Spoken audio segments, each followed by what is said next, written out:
Assalamu alaikum wa rahmatullahi wa barakatuh. Start with the greatest name of Allah Almighty, most gracious and merciful, whose bounties are unbounded, whose benevolence is everlasting, whose being is eternal, whose mercy is unlimited, whose provisions are unending, and whose love is our life, whose worship is our faith. Thousands of peace and blessings of Allah be upon His Messenger Muhammad sallallahu alaihi wasallam. Allahumma salli wa sallam alayhi. Me Salma Batool here, student of English Language and Communication course of Saad Online Academy. My topic today is Ramadan and in fact in the way of Allah Almighty. I'm very thankful to ma'am who gives me opportunity to say some words on this topic. Before I came to the topic, just understand that the month of Ramadan is coming, in which we get closer to Allah and we made extra efforts for the pleasure and sake of Almighty Allah. And this is the month of giving, and we feel a lot more softency towards other people. And we all know the importance of a single good deed done in this month gives us a 700 times more reward. So now I just want to enhance the importance of infaq in this real month, in this master of the months, Ramadan. Let us see in the Holy Quran what Allah says about infaq.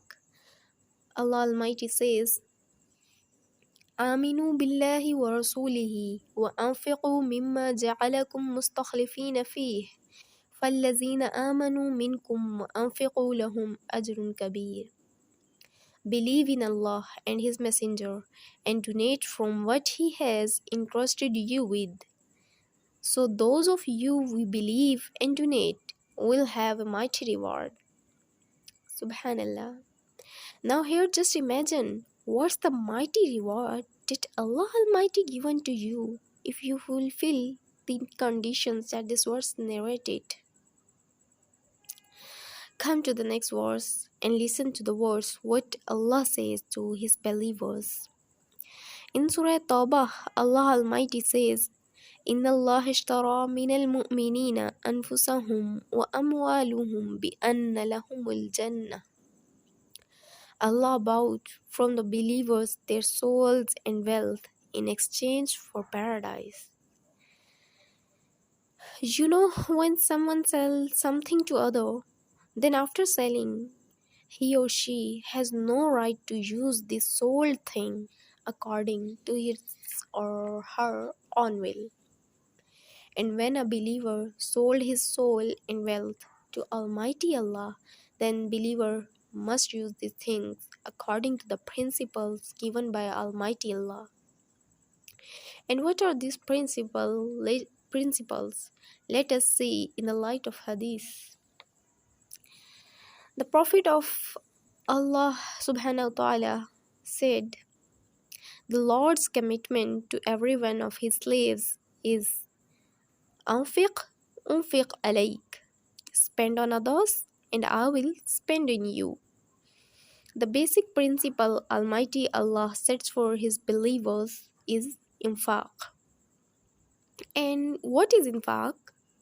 Infaq is basically peace spending in the way of Allah, in the way of Almighty Allah, for just the sake of Almighty Allah.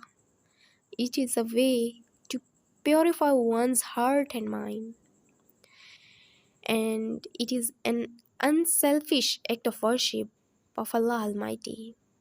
In fact, itself has a significant importance in Islamic economic principles with reference to redistribution of wealth and elimination of poverty. In fact, in Islamic society is so important that Almighty Allah used this term in fact in Holy Quran at almost 60 places. And our first caliph, Caliph Hazrat Abu Bakr Siddiq radiallahu ta'ala anhum announced war against the people who are Muslims and stops their zakat or infaq after the Prophet sallallahu alaihi wasallam arrived. Alhamdulillah, many Muslims give infaq in the way of Allah, but they make a mistake. That what mistake they make? They don't know how to make infaq. So let us see in the guidance of Quran. Almighty Allah says in Surah Baqarah, verse number 263, قول معروف ومغفرة خير من صدقة يتبعها أذى والله غني حليم. A decent word and forgiveness is better than the charity given, which is followed up by painful words or pain. So, what is qawlun ma'roof?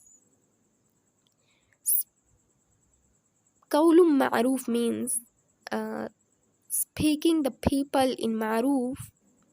It's just like speaking the people in decent way. When you give something or charity to someone, show respect. Why show respect to him? You have to show respect because you're not helping him. You're depositing into your akhirah. You're making your akhirah. So technically, they are helping you, not you are helping them. And the second mistake we made, we start expecting in depths of our heart that somebody do something for us in return for the charity or sadaqah or infaq that we given to them. At that moment, when you feel expecting in depths of your heart, the sadaqah or your charity is no longer acceptable before Almighty Allah.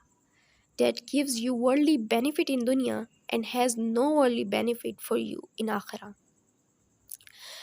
We all are simply here to demonstrate our bankruptcy to Allah and Allah Almighty. And we says, Ya Allah Almighty, we don't have anything for akhirah. Please accept that thing for me, for my akhirah, for my beautiful akhirah. And that's all. And this behavior gives us mighty reward in akhirah, inshallah, with God wills. I had just like to finish my topic with the hadith that Messenger of Allah said, if any Muslim clothes a Muslim when he is naked, Allah will clothe him with some of the green garments of paradise. If any Muslim feeds a Muslim when he is hungry, Allah will feed him some of the fruits of paradise. And if any Muslim gives a Muslim a drink when he is thirsty, Allah Almighty will give him some to drink. So the month of Ramadan is a unique opportunity for infaq, collaboration and sharing. In the days of Ramadan, when we show our gratitude to our Almighty Allah by means of various deeds, let us take needy people under our wings with our financial worships such as infaq, zakat and sadaqat. Let us ease the pain of our brothers and sisters while making infaq in the way of Almighty Allah. Let us remember that the charities or infaq we made for the pleasure of Almighty Allah are going to be our most beautiful food in hereafter, and especially in Ramadan when we made infaq that gives us a great mighty reward in akhirah, inshallah. Jazakumullahu khair. Assalam.